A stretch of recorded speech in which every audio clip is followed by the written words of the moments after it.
d'un groupe wala d'une personne. ma jiital ci remerciement bi également tous les services déconcentrés yi fi yónnee ndaw ñu ñëw toog parce que ñoom suñu partenaires yu am solo la ci ñuy liggéey. tey le receveur payeur municipal mi ngi nii monsieur Diarra di un de nos partenaires stratégiques et qui fait un travail formidable pour Ziguinchor. yàlla nañ ñu ko fi bàyyi lu yàgg. Monsieur Diop a ngi nii représenté fi le chef du centre des services fiscaux di suñu partenaire bu am solo aussi di ñu accompagner ci liggéey bi ñuy def te dinaa ci dellu si parce que lii lépp c'est bien beau d'avoir des projets waaye la question centrale et fondamentale mooy ak lan lañ koy financer moo tax suñu partenaires yi am solo ndax dañ ciy liggéey bu rëy di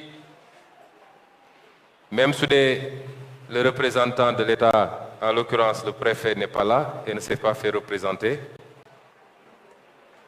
dinaa ko sànni xeer nag ndax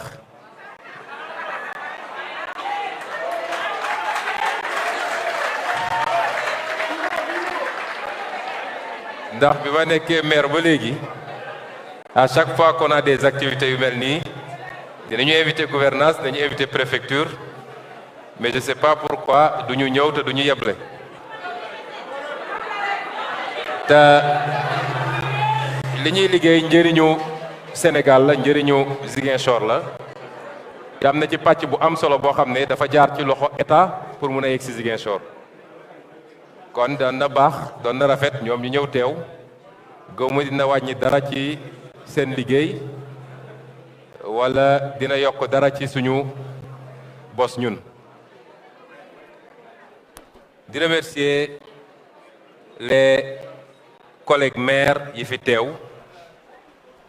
ma jiital ci sax suñu patron ñun ñëpp muy le président du conseil départemental monsieur Georges Mansali ndax département bi moo ñu féete kaw ñun ñëpp moom ak tous ses collaborateurs son équipe départementale qui est là les collègues maires avec le maire de Bignona monsieur Bakary Diatta le maire de Oussouye monsieur Ousmane Landry Diallo et le maire de Moulamp monsieur Idrissa Senghor. di remercier également tous nos partenaires parce que lii ñuy liggéey dañ ci am ay partenaires yoo xam ne la ci ëpp ci ñoom dañoo jàpp ngir yàlla kese daanaka ils n'attendent presque rien dama bëgg waa Ziguinchor xam ni dañoo am chance boo xam ne néew na ay commune am ko mooy dafa am ñoo xam ne dañoo bëgg rek jàpp ci liggéey bi parce que dañoo bëgg ñu réussir quelque chose à Ziguinchor ñi ngi def ay liggéey yoo xam ne bu ñu ko defaloon keneen lañ koy facturer peut-être c'est des dizaines de millions ñu koy def di ko mettre au service de Ziguinchor entre les mains de Ziguinchor te duñu réclamer pratiquement rien donc di remercier ces partenaires-là am nañu un partenaire stratégique muy l'AGETIP représenté ici par monsieur Diallo am des partenaires yoo xam ne dañoo jàpp ci liggéey bi comme le cabinet Mbaye Sène et Chérif Diatara daanaka plan yu bëri ngeen gis fii ñoom ñoo ko concevoir am évidemment notre oncle et ami monsieur Pierre Goudiaby Atepa mu def ci tam liggéey bu am solo te def ko ci condition yu xaw a sës mais dinaa ci dellu si également représenté ici par monsieur Frédéric qui a dû travailler hier jusque tard la nuit et qui a pris son vol ce matin pour être présent et nous faire cette présentation. Remercier également des partenaires comme monsieur Samba Mbaye. Je l'ai cité plusieurs fois ici parce que ci projet embellissement wala aménagement voirie bi daaw déjà il nous avait amené 1500 cocotiers de Côte d'Ivoire mooy image bi ngeen gis sànq mu doonoon nag yu nekkoon pépinière, on les avait mis quelque part di ko arroser mu yokkaat ci ba aujourd'hui on est à 4500 plantes yoo xam ne je crois qu'on va profiter du début de l'hivernage ñu choisir les grandes artères de la ville pour planter ko ci pour améliorer l'esthétique mais également la verdure et l'oxygénation de la ville. Mais monsieur Samba Mbaye moom it wax nañu léegi affaire foyer amélioré yi. Il est natif de Ziguinchor, juddoo fi yaroo fi màggee fi jàngee fi. Aujourd'hui il est professeur agrégé d'économie. te affaire foyer amélioré yi ak affaire économie sociale et solidaire da ciy liggéey dans beaucoup de pays d'Afrique, Afrique de l'Est, Afrique du Centre ak fii Sénégal, surtout dans le nord du pays. Moom moo commandé à ses propres frais les 600 premières unités de foyer amélioré may ko Ziguinchor. Ñu koy remercier également toute l'équipe technique qui ont beaucoup travaillé ces derniers temps, ñoom Karim, Mambay, ñeneen ak ñeneen. Ñu ngi leen di remercier la presse locale qui est massivement présente aujourd'hui également ici. Di remercier, di féliciter l'équipe municipale, ñoom ñëpp seen taxawaay rafet na. Mais di remercier aussi nos partenaires. Parce que ci programme yi ñuy def nii dina ci bëri yoo xam ne on va solliciter nos partenaires. Lu mel ni SGBS, un partenaire très dynamique. Lu mel ni Casamançaise, Crédit Mutuel, CBAO, Areski, keneen ak keneen su ma limee rek dinaa fàtte et je reviendrai sur ces partenaires qui devront nous aider à faire beaucoup de choses.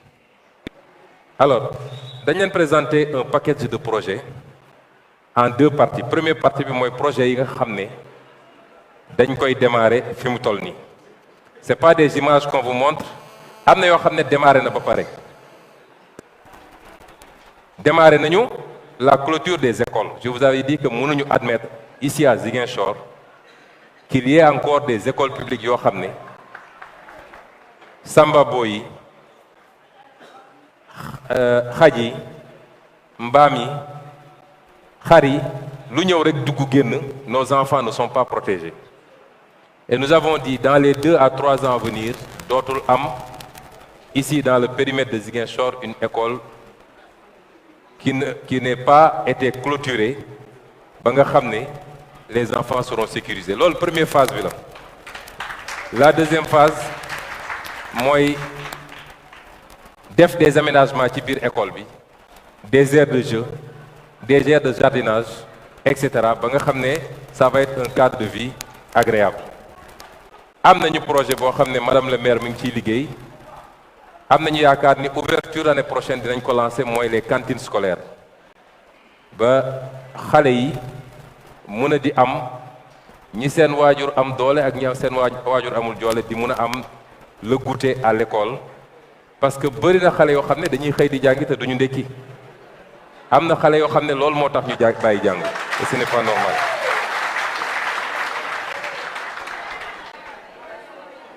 On n'a pas exposé également programme boobu démarré na et on a également un programme chaque année dinañ construire 10 nouvelles salles de classe bu ren bi lancé nañ ko defe naa monsieur Cissé et chaque année on construira 10 nouvelles salles de classe pour améliorer ba nga xam ne xale yi notre souhait c'est que dootuñu nekk à 100 ou à 80 dans des salles de classe. Ci présentation bi on n'a pas parlé de la santé également. Mais aujourd'hui, lancé nañu un vaste programme de construction de postes de santé, de logements d'ICP, qu'on va étendre aux sages-femmes également, mais également d'équipement de ces postes de santé sur tout le périmètre de Ziguinchor. Diabir, bokk na ci, suma juumul Colette Senghor, Goumel ak Djibok Cette année, on démarre avec ñooñu, mais on va continuer chaque année avec de nouveaux projets. Et notre objectif, mooy ñu améliorer ko bu baax. Et vous savez que la municipalité avait choisi d'investir également sur l'hôpital Silence. Ba tey am nañu la première unité de chimiothérapie ici à Ziguinchor, à l'hôpital Silence, boo xam ne c'est la municipalité qui l'a totalement financé. Actuellement, signé nañu contrat ak des spécialistes qui doivent venir régulièrement de Dakar. Mais projet bi dañ ko bëgg a étendre parce que fi mu ne nii on ne fait que les cancers féminins su ma juumul monsieur Barry, cancer du sein, du col de l'utérus, mais bëgg nañ ko élargir à tout type de cancer ba nga xam ne les Ziguinchorois n'auront plus besoin peut-être de se résigner pour mourir tranquillement dans leur coin avec d'énormes souffrances, wala ñu war a dem Dakar ou Thiès pour mun a bénéficier de la chimiothérapie. Donc il y a deux séries de projets yi nga xam ne on les démarre tout de suite. Li ñu leen présenté yépp ci premier volet bi, les marchés à réhabiliter, les marchés à construire, les cimetières, le stade, la maison des jeunes, ak deuxième partie bi muy l'aménagement paysager, c'est-à-dire les jardins,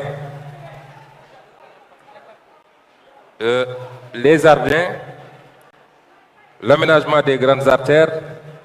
Yooyu yëpp, je peux dire que nous avons le financement à plus de 90%.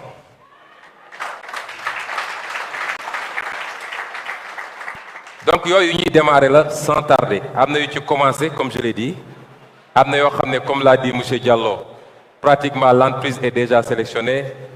Yéen ñëpp xam ngeen ni li ñuy diisal léeg-léeg c'est les procédures d'appel d'offres. Dafa gudd balaa ñuy def circuit bi yëpp ba am les autorisations, ça peut prendre 2 mois 3 mois et ça alourdit. Et vous savez qu'à Ziguinchor, à partir de fin mai début juin, c'est très difficile de faire des chantiers parce que day taw lu bari. Peut-être looy liggéey ci biir bâtiment c'est plus facile, mais c'est presque impossible de faire des chantiers de construction. Mais bëgg nañu mën a lancer yenn yi même suñ ko terminé wul, que ça ait suffisamment évolué ba nga xam ne dinañ ko mën a terminer immédiatement après l'hivernage. Pour les marchés, man je considère que les marchés de Ziguinchor sont dans un état catastrophique. Les bâtiments sont presque en ruine. Niveau d'insalubrité bi kenn mënu ko wax. Électrification bi c'est fait de manière non conventionnelle. Assainissement bi presque ça n'existe pas. Et nous avons considéré que ça ne peut pas continuer. Le principal marché de Ziguinchor, c'est le marché Saint-Maur. Mais marché boobu yéen ñëpp xam ngeen li fa xew. Ñun ñëpp nañu ko de ñaan yàlla rek bu fa dara am, bu ñu yàlla nattu ba ñu ne catastrophe am na fa ni muy amee yeneen marché, parce que bis bu amee la fay xew kenn xamul. Et ce marché-là, nous avons décidé de le désengorger. Mënatuñu nangu tey ku dem Saint-Maur mënoo am foo teg sa tànk pour dox. Après on nous dit oui il faut ñu liggéey. Goana baa ngi foofu, léegi nee na ngi foofu. Nous avons dit que nous allons désengorger ce marché. Il faut que marché boobu mel ni mu waroon mel. Moi c'est récemment que j'ai appris qu'il y avait même un parking, mais parking bi dagg nañ ko def ko ay magasin. Bouche d'incendie dagg nañ ko teg fa ay magasin. Tey su incendie amoon sapeur su ñëwee du am fu mu branché pour mun a éteindre l'incendie. C'est pas possible. Mais bëgguñu xëy rek songu marché yi.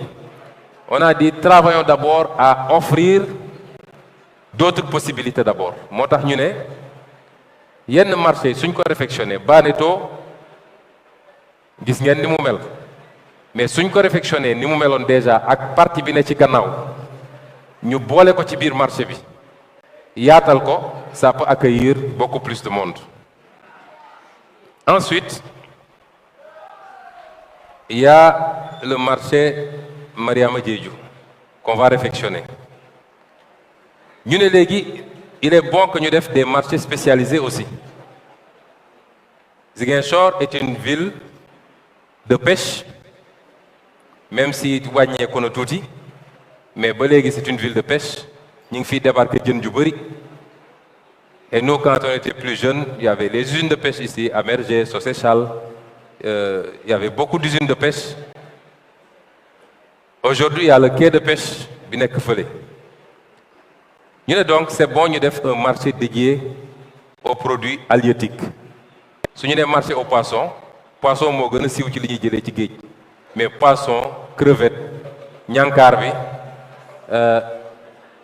junko bokk pour sénégalais yi ñuy déglu yëpp xam, ba ci kaakur Ziguinchor yu bëri xamuñu kaakur mais man dama je passais toutes mes vacances au Cap Skirring te dañ doon dem for kaakur waaye booy yi xamuñu kaakur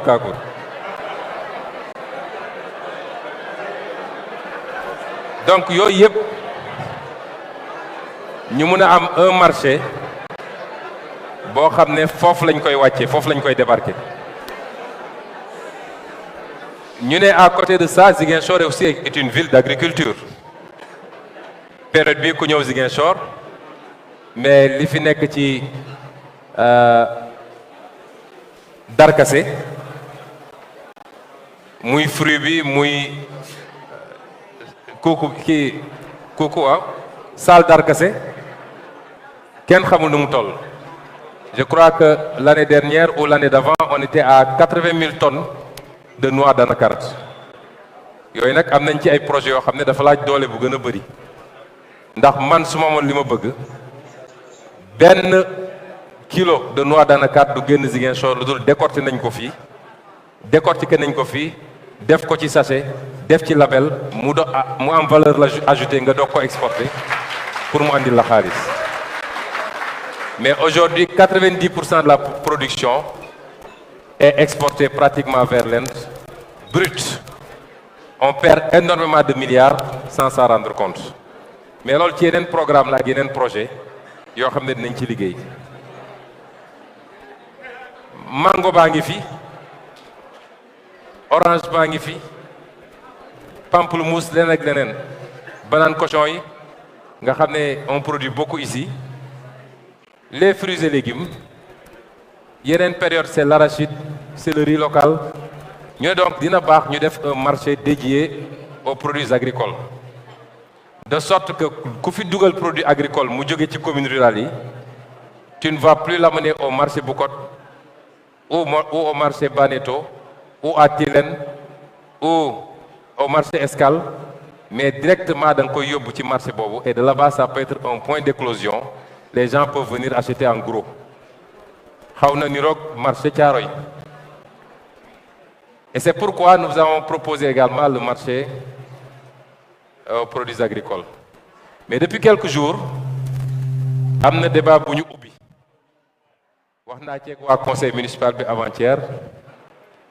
La question que je me suis posée mooy, est-ce que c'est toujours pertinent de faire un marché aux produits agricoles? Parce que xam nañ ni y a le marché Tilène bi nga xam ne dafa lakkoon, ñu ngi koy defaraat, et qui est réalisé d'après nos amis de la GETIP qui supervisent à plus de 80%. C'est un assez grand marché boo xam ne mun na accueillir beaucoup de monde. ñu bëri ñu nekk marché Boucotte, am na ñoo xam ne peut-être marché Tilène la ñu jógee, bi mu lakkee ñu dem foofu. Donc si on reçoit le marché Tilène, et je le dis ici, il y a des lenteurs parce que c'est l'État qui avait décidé de reconstruire le marché Tilène. Il y a des lenteurs, waroon nañ ko livrer bu yàgg. Le peu que j'en sais, c'est que ces lenteurs seraient liées à des problèmes de paiement. Je le dis ici, le marché Tilène appartient à la commune de Ziguinchor. Titre foncier bi commune bi moo ko moom. Et la loi dit que les marchés relèvent des communes. Si les gens ne peuvent pas terminer ce marché, nous allons nous-mêmes récupérer le marché et le terminer dans les plus brefs délais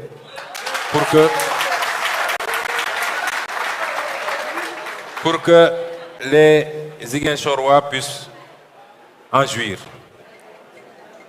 Donc, si nous réfléchissons à marché, il y a une réflexion extension là. Ensuite, nous recevons le marché Tilène. Et vous savez que il y a les nouveaux types de commerce qui commencent à débarquer à Ziguinchor. Ici à côté, Auchan est en train de construire et je crois va bientôt réceptionner également. Il y a d'autres centres commerciaux qui commencent à apparaître. L'olive Bunko Amé, est-ce qu'il est pertinent de prendre 800 millions ou 1 milliard pour défaire un marché aux produits agricoles? Et nous avons pensé qu'à la place, nous avons à un projet d'allier un parc d'attractions et une piscine olympique. Parce que la piscine olympique elle est importante.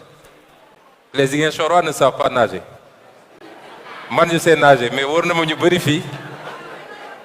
Pourtant on a le fleuve à côté. Mais depuis tout gosse, on nous interdisait d'aller au fleuve. Donc nous ils ne savent pas nager. Or la natation est extrêmement importante. Ensuite, ça c'est la natation de loisir, mais il y a la natation de compétition. Nous voulons avoir des nageurs qui gagnent des compétitions au niveau national et même au niveau international. Et c'est pourquoi je pense qu'avoir une piscine olympique, Barnati. Le parc d'attractions, j'y avais pensé jusqu'à récemment. Mais avec le projet que nous propose Atepa Technologies, c'est un parc d'attractions en réalité. Puisque Jardin Botanique Mungafa, Esplanade Bangafa, il y aura des restaurants, des trucs et il y a des aires de jeu. Mais en tout état de cause, nous sommes en train de réfléchir parce que si tu n'as pas des moyens énormes, il faut optimiser. Certaines des infrastructures, j'ai fait ce choix. Parce que d'abord, il y a une utilité économique. Les marchés, les parcs d'attractions, piscines olympiques, mais même le stade.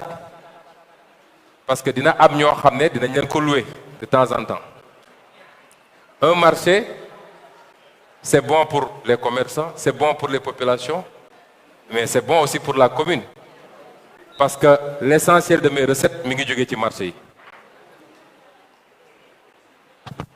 Et donc, il y a ce genre de projet. Donc, je voudrais dire simplement aux Ziguinchorois que demain, si on vous dit qu'on ne réalise plus le marché aux poissons, on l'a remplacé avec le projet de piscine olympique et de parc d'attractions ou autre chose. Mais, fruits et légumes du moins. Mais ce sera sur le même emplacement qui était déjà ciblé. Moi, fi nga xamné actuellement daral bi ñuy jaayé nag yi fofu la nek. Et on va déplacer les éleveurs yóbbu leen fii vers Diefaye parce que vous savez que fofu mënatul nek daralu nag.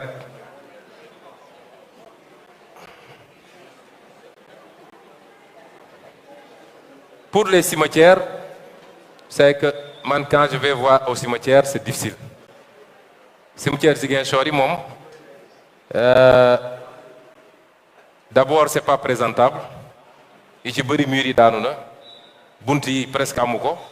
Les animaux entrent et sortent comme ils veulent. Un cimetière c'est pas un palais.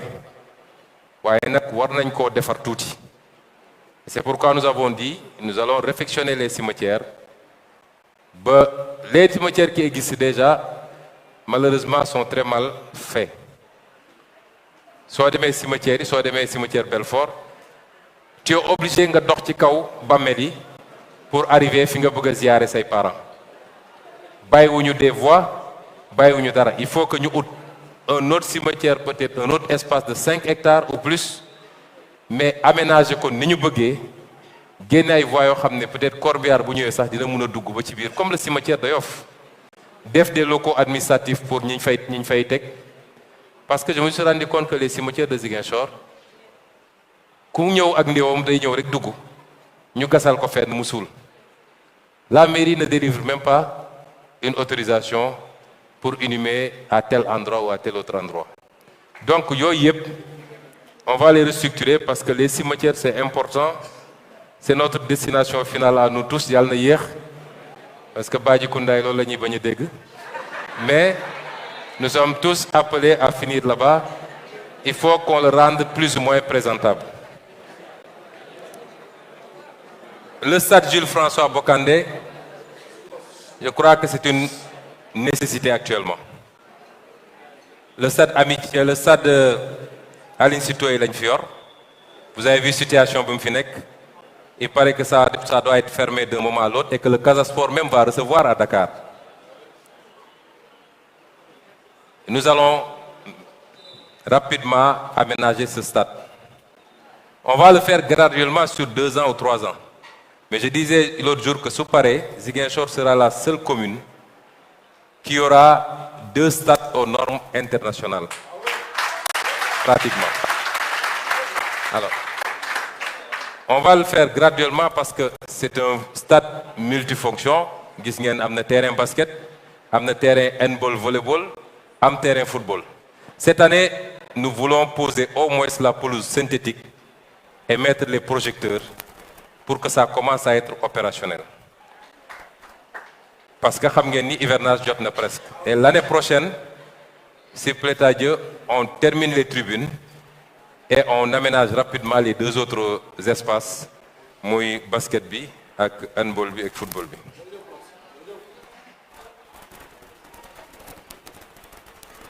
La maison des jeunes de Camp Saoudi, en fait on dit maison des jeunes de Camp Saoudi, mais ça n'appartient pas à Camp Saoudi, ça appartient à tous les jeunes de Ziguinchor. Et ça doit être un cadre assez ouvert, agréable, boo xam ne nit ñi mën nañ fa organiser toutes sortes d'activités, de réflexion, de loisirs, de production. Et c'est pourquoi c'est l'un des rares projets que j'ai trouvé ici et que j'ai maintenu parce que jàpp naa ni am na njëriñ. Pour les aménagements paysagers également, man dama bëgg ñun ñu bëgg suñu bopp. Nit da ngay bëgg sa bopp. Tubaab yi gënuñu ñu, naar yi gënuñu ñu, chinois yi gënuñu ñu. Feneen foo dem, tu vois comment les gens ont aménagé leur ville. Tu arrives n'importe où dans le monde, tu mets tes bagages dans ta chambre à l'hôtel. Tu sors, faut bëgg a dem féexlu, jardin yi, parc d'attractions yi, tu as des endroits où tu peux aller et tu vois les gens sortir en famille ou seuls ñëw féexlu. Mais je ne parle pas de Ziguinchor, mais Sénégal yëpp la, même Dakar bi ñuy wax nii, qui est la capitale du Sénégal. Boobu ngay génn dem féexlu Dakar, tu vas où? Et donc, nous avons un problème général d'urbanisation. Et c'est pourquoi nous avons dit, espace yi ñu am nii dañ leen bëgg a aménager.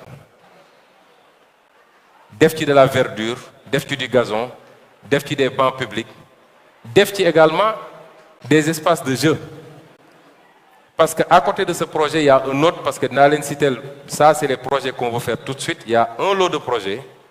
Et si nous avons comprenez que ça va être étendu à tous les quartiers. Partout où il y a des espaces, on va aménager.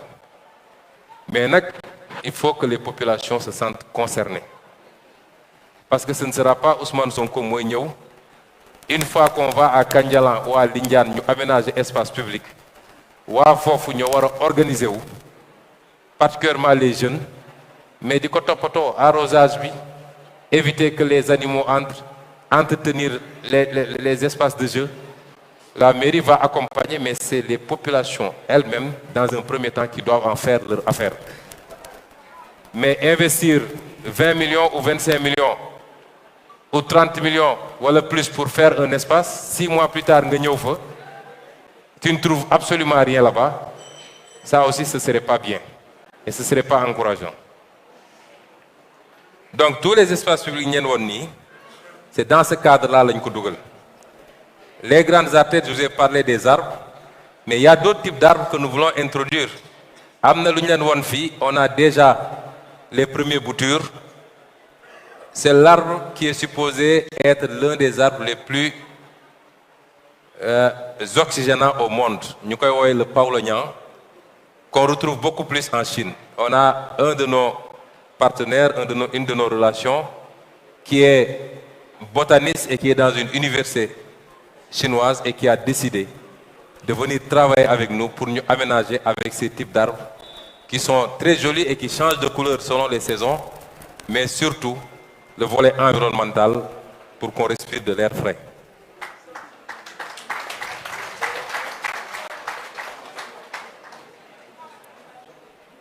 Alors pour la voirie, c'est l'un des gros problèmes de Ziguinchor. Je crois que et M. Diallo de l'Égypte et M. Sonko de l'agent de la voirie,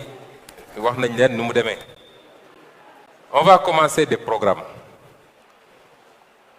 On va faire un peu de dallage, un peu de pavé, amener yoo dañuy bitumer, amener yoo comme suñu doole mayuñu ko. Parce qu'on a une enveloppe à peu près de 2,5 milliards pour le pavage de cette année. Lañ ci mëna def dañ ko def. Le reste, on fera tout pour que toutes les routes soient praticables. Et c'est pourquoi, en principe, semaine bi lañ ko waroon démarrer, nous allons commencer toutes les grandes artères à l'intérieur des quartiers, avant l'hivernage, à faire le grattage et le nivellement pour que les motos et autos puissent accéder. Parce que c'est très important. Il y a des quartiers, l'autre jour j'étais à Loire, mais il y a des quartiers où tu es obligé de garer ta voiture pour marcher après, parce que yon bi dafa dag carrément. Et c'est de grandes artères de plus de 30 mètres. On a souvent de très jolis boulevards, yo xamné suñ ko aménagé won. Suñ amone les moyens ba aménager ko ba def ci ay arbre ak yoy, c'est de très très très belles avenues. Et il faut que nous travaillions tous à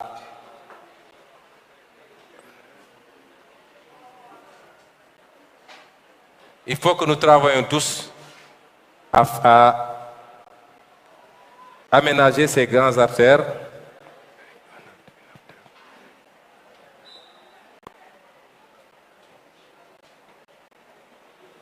Il faut que nous liguions pour aménager ces grandes artères, defar ko ni mu wara mel, pour que, en tout cas, Ziguinchor soit très vivable.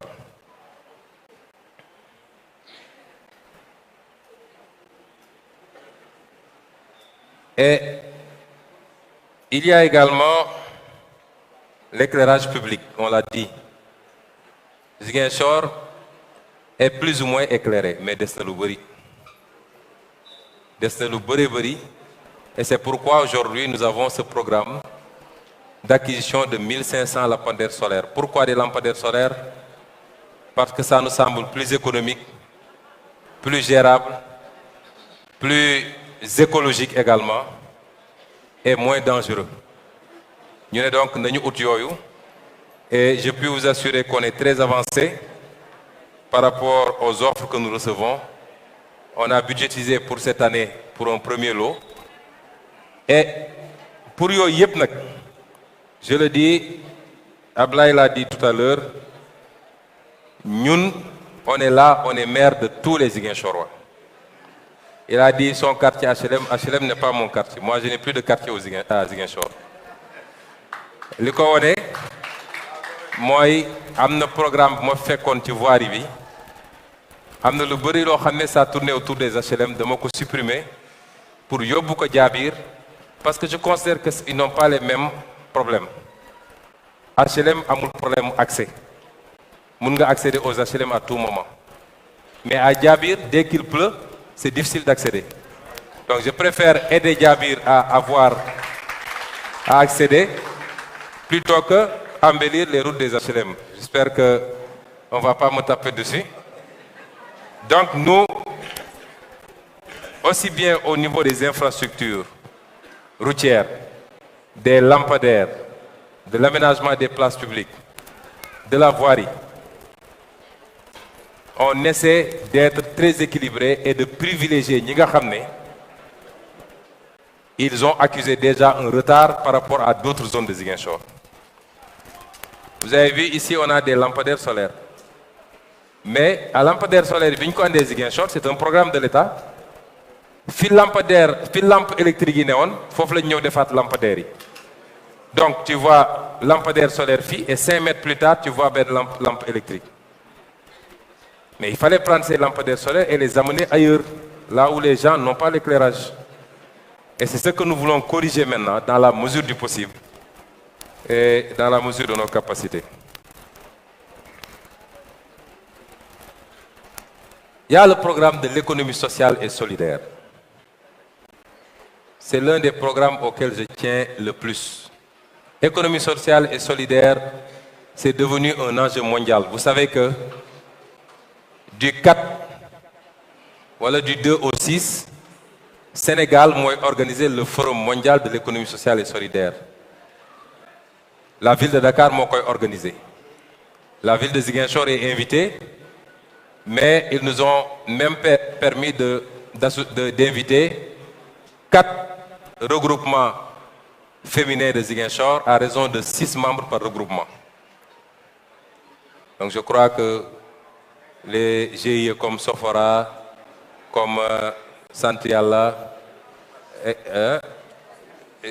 ce matin j'ai reçu l'association des...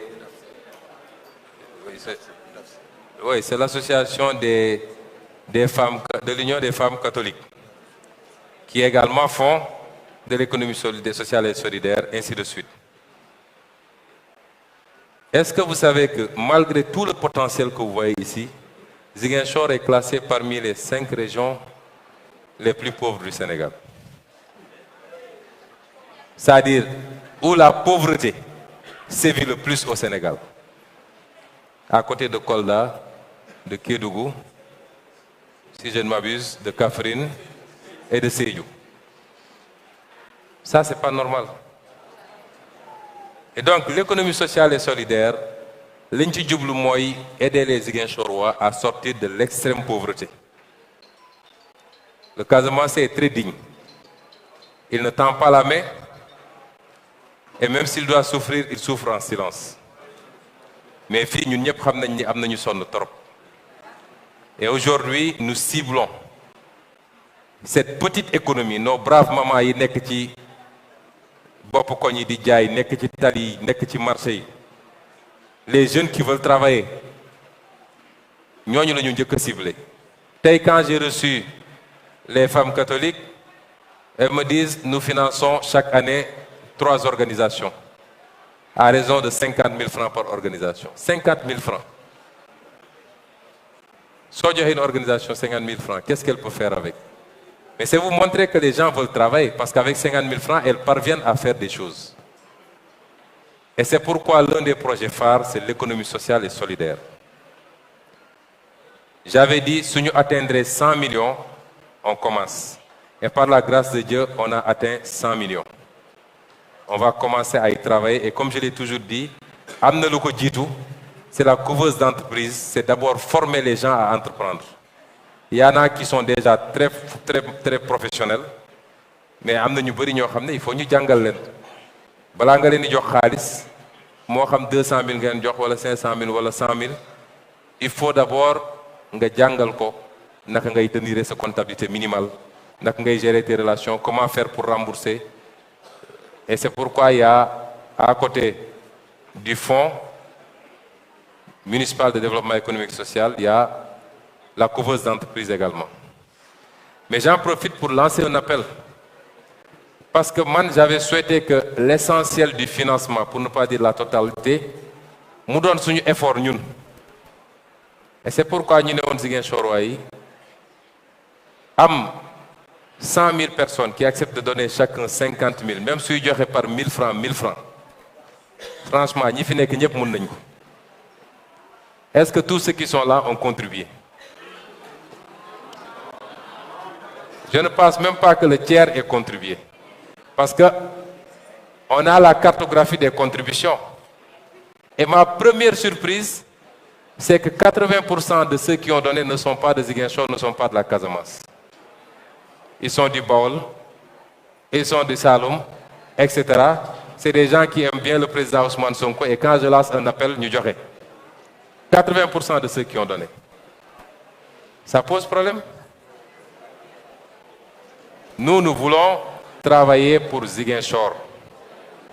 Et le premier acteur de son propre développement, c'est le Ziguinchorois. On veut financer les jeunes, on veut financer les femmes, on veut financer les vieux même. Il faut aujourd'hui que nous sachions que yeneen modèle yi ñuy gis feneen am na ay communautés yoo xam ne bu ñu taxawee ne on a besoin de 30 millions pour construire une université 30 milliards pour construire une université en un temps record ñu am 30 milliards yi. Moi c'est cet esprit-là que je veux que nous cultivions et c'est pourquoi je lance un appel encore et encore à la diaspora. On a des milliers de personnes qui sont un peu partout à travers le monde. La diaspora qui est également dans toutes les autres régions du Sénégal. Mais également aux Ziguinchorois qui vivent ici à Ziguinchor. Kenn ku ne loo mën nga joxe. Moi, je suis le maire de la ville.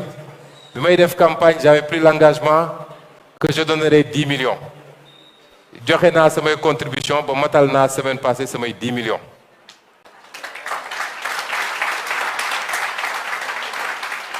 Et comme je vous ai dit que je ne prends ni salaire ni rien, li ma waroon jël ci salaire, on vire ça dans le fonds municipal de développement économique et social. Donc, les Amakoïdef, je crois que si vous voulez appeler les gens vers quelque chose, vous devez être le premier à donner l'exemple. Et donc, nous attendons de chacun et de chacune d'entre vous. Les conseillers, surtout les vice-présidentes là, on va leur demander 200 000 ou 300 000 chacune. Mais il faut que les gens contribuent, c'est important. Et on va commencer à financer. L'équipe est là sur place. On va commencer à travailler. Et on va travailler de manière rigoureuse parce que financement, il faut aussi remboursement. Il y a aussi le projet qu'on vous a présenté. Ça, c'est les volets sociaux. Présenter un projet pour les foyers améliorés. Parce qu'on s'est rendu compte qu'à Ziguinchor, surtout dans les quartiers périphériques, il y a beaucoup de gens qui cuisinent encore avec mat. Lolo, liggéey bu metti la ñun ñëpp xam nañ ko togg ak mat. Les femmes là sont très braves. Tàng na, bëri na saxaar, balaa nga koy boyal metti na. Et écologiquement, c'est pas bon. Parce que li ñu amoon Casamance, gis ngeen ni mi ngi wàññeeku. Nos forêts là sont en train. C'est vrai, on parle beaucoup de la coupe de bois là-bas, le bois de rose, mais on parle moins du bois de chauffe, pour cuisiner. Et cette technologie permet de réduire drastiquement l'utilisation du bois et en plus, ça peut créer beaucoup d'emplois. Vous l'avez vu dans le reportage. Et c'est pourquoi nous avons lancé également ce programme avec l'appui de partenaires pour doter Ziguinchor. En tout cas, les 600 premiers foyers, on va leur donner gratuitement ces fourneaux Jambar pour les aider à améliorer, mais également à utiliser beaucoup moins de bois.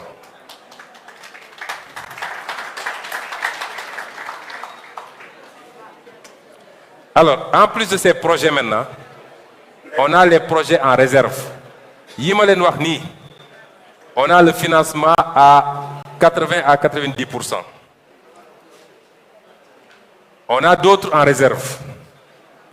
On vous a présenté, on n'a pas présenté l'archive, le bâtiment qui doit accueillir l'archive et la radio municipale. On a les plateaux sportifs dans les quartiers, tous les quartiers. Les études avaient été faites par nos amis de la GTIP, de Kanyala à Lindian, Kenya, Santiaba, tous les espaces publics, on a des programmes de plateaux sportifs. On a également le projet de réfection de la gare routière. Mais Bob n'a pas dit que Alors, je voudrais en profiter. La gare routière, ça devait être un de nos premiers projets. Mais nos amis de l'Ageroute nous ont dit que si on a fait l'aiguille, parce que le nouveau pont Émile Badiane qu'on doit construire doit probablement passer au-dessus pour venir chuter au niveau du rond-point Aline Sitoé. Et c'est pourquoi on n'a pas aménagé le rond-point Aline Sitoé, parce qu'en principe, on va raser quand ils vont faire le pont. Et j'en profite aussi pour dire aux Ziguinchorois, souvent on est interpellé sur le boulevard 54. Nous dégageons notre responsabilité. Le boulevard 54 est une route nationale.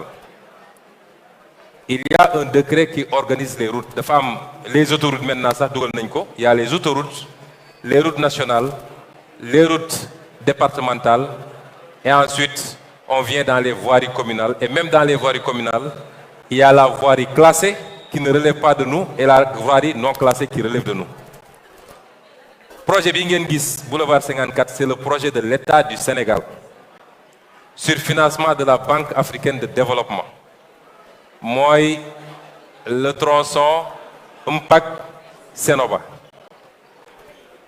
Ils ont commencé les travaux, ça avançait bien. Depuis un an, depuis que je suis maire, ils ont arrêté. Je tiens à le dire, Mouler Nagne. Et c'est le seul projet que je connais de l'État du Sénégal, à part ce qu'ils construisent au port, pour la mémoire des victimes du bateau Lodjola. J'espère que le président viendra faire une tournée économique et qu'il aura des choses à inaugurer. Mais c'est le seul projet que je connaisse. Là où je suis arrivé à la veille de l'hivernage, j'ai interpellé la Géroute. Ils m'ont dit que les Chinois, ils font le travail, les contre-allées n'apparaissent avant l'hivernage. À ma grande surprise, les Chinois ils disent ils disent que l'État a cessé de payer, ils arrêtent les travaux.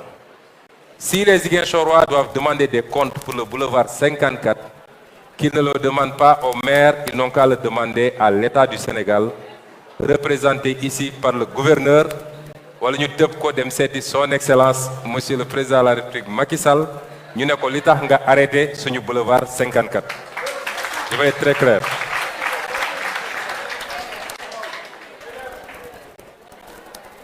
Alors, je voudrais terminer maintenant. Je crois qu'on vous a présenté un certain nombre de choses. C'était les projets qu'on avait. Il y a le dernier projet qu'on vous a présenté. Ce projet semble être le plus structurant pour Ziguinchor. dafa am projet yoo xam boo ko defee day soppi xar kanamu dëkk bi. yàgg naa attaqué mon oncle Atepa pour lui dire que tu ne peux pas être natif de Ziguinchor et tu ne fais pas pour Ziguinchor. Il est temps que tu fasses. Sinon, man dinaa la yoole Ziguinchor ba nga xam ne boo ñëwee Ziguinchor, les gens vont t'accueillir avec des brassards rouges. Et il a toujours eu l'intention de faire le canal du Corentas. Et cette fois-ci, il s'y est attelé. Avec ses équipes, ils ont beaucoup travaillé. Et il m'a dit de dire aux Ziguinchorois que projet B, il fait la conception gratuitement qu'il offre à Ziguinchor. Il cherche lui-même, je veux qu'on soit clair, il cherche lui-même le financement parce que c'est un projet de 6 milliards. À lui seul, il fait plus que tous les autres projets réunis, qui sont à un peu plus de 5 milliards. La commune dina ci joxe wàllam. Mais ce projet est le plus structurant. Il est un projet important qui va modifier complètement le visage de Ziguinchor. Et je tenais à le dire ici pour que désormais ce sera entre lui et les Ziguinchorois, évidemment à travers moi, le maire que je suis. Mais il a travaillé avec beaucoup d'amour.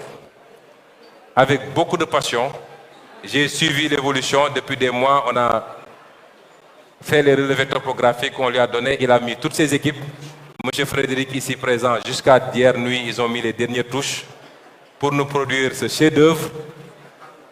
Et ce que j'apprends également dans ça, c'est que si les gens veulent travailler, et travailler exclusivement pour le bien-être des populations, on peut faire de grandes choses. Si on arrête les surfacturations, il y a des projets beaucoup moins ambitieux que celui-là et on nous dit que c'est 27 milliards ailleurs. Des projets beaucoup moins ambitieux que celui-là, qui n'ont pas le 10e des installations prévues ici, on nous dit que c'est 27 milliards. Dans d'autres corniches que je ne veux pas citer. Tout ce qu'on vous a présenté, c'est vrai, on a une enveloppe PACASEN. Le PACASEN, c'est les bailleurs de fonds qui ont souhaité investir au Sénégal et qui ont voulu que ça aille directement au niveau des communes. C'est ça le PACASEN. Mais la commune de Ziguinchor, depuis qu'on est là, a fait beaucoup d'efforts. L'année dernière, on s'est serré la ceinture. Toutes les dépenses de prestige du Djelego, et on a pu économiser 600 millions sur l'exercice de l'année passée qu'on a reporté sur cette année-là. Et on continue à faire ce travail-là. Et tout ce qu'on vous a présenté, on va le faire s'il plaît à Dieu. Est-ce que les Ziguinchorois souhaitent qu'on le fasse? Je vais vous raconter une petite anecdote. Je l'ai vu un jour sur un dessin animé. Un père de famille qui habite dans la banlieue, dans une baraque en très mauvais état. Un jour, mu jël ay doomam dugg ci car rapide dem Almadi xool fa kër gi gën a rafet ci Almadi mu ñëw taxaw devant la maison ne doom yi est-ce que bëgg ngeen kër gi doom yëpp yoo oui papa pour eux leur papa dafa gagné PMI peut-être war a jënd kër. Il leur pose la question à 3 reprises xale bi yooxu ba oui papa rek mu yooxu leen grondé leen ne leen alors travaillez bien à l'école. Si les Ziguinchorois veulent qu'on fasse de cette ville la plus belle, ce que j'attends des Ziguinchorois, c'est qu'ils soient des citoyens. Le citoyen, il se dit qu'est-ce que j'apporte moi à ma communauté et non pas qu'est-ce que ma communauté doit faire pour moi. C'est extrêmement important. Ce que nous attendons de vous, mooy ñun ñëpp nañu am habitude di lamb poos ku ñu fayee ko impôt na fay l'impôt ndax l'impôt mooy defar réew mi man je n'ai pas des milliards pour defar le pays ku ñu fayee ko juuti na fay juuti bi. Je le dis tous les jours, quand on réclame 100 francs par jour à un conducteur de Jakarta, voilà à un tailleur, voilà à un commerçant qui peut verser 5 000 ou 10 000 par jour, nous avons joxe 100 000 francs pour faire la talibi. On a 100 francs du moins pour faire la talibi. Dans l'année, c'est 26 000 francs si je ne me trompe. Mais on a lolo nit war na ko mën pour sa communauté. Je veux que nous expérimentions à Ziguinchor un nouveau modèle. Nous avons Ziguinchorois qu'on a les capacités, la volonté, l'envie et la détermination de faire de notre ville dëkk boo xam ne dañ koy joxe un exemple dans le monde entier.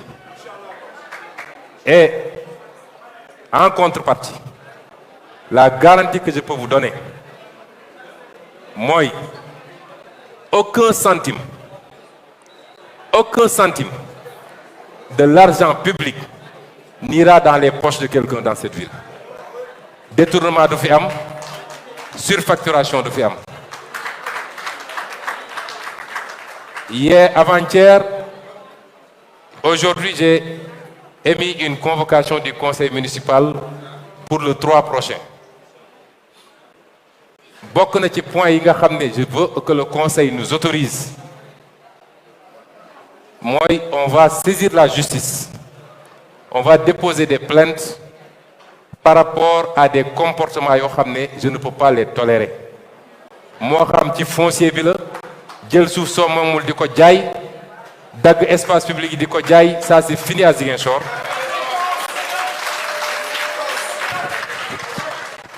moo xam également ci état civil bi la où des gens créent des circuits parallèles pour détourner les 1000 francs de timbre di ko dugal seen poche.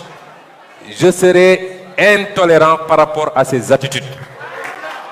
Si vous voyez que les Sénégalais sawaruñu di joxe impôt parce que dañu gëm ni li ñuy joxe ci poste nit ñi lay dem et que ça ne va pas à la satisfaction de l'intérêt général. C'est ce contrat moral que je veux qu'il y ait entre nous et Ziguinchor. Dans 4 ans, si on déroule le programme qu'on a commencé avec le soutien de chacun et chacune d'entre vous,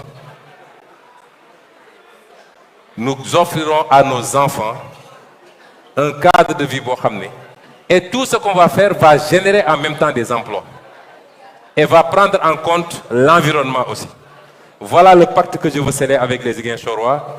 Je vous remercie pour votre patience et votre aimable attention. Merci beaucoup.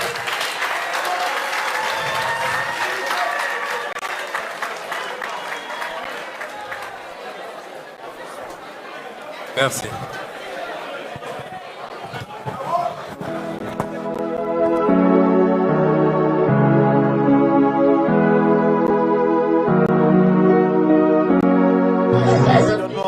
Travaux. Merci à vous tous. Merci au maire de Bignona, au maire d'Oussouye, celui de Boulamp d'être venu. Merci à l'inspection d'académie, à l'IF. Merci aux partenaires. Merci au conseil départemental.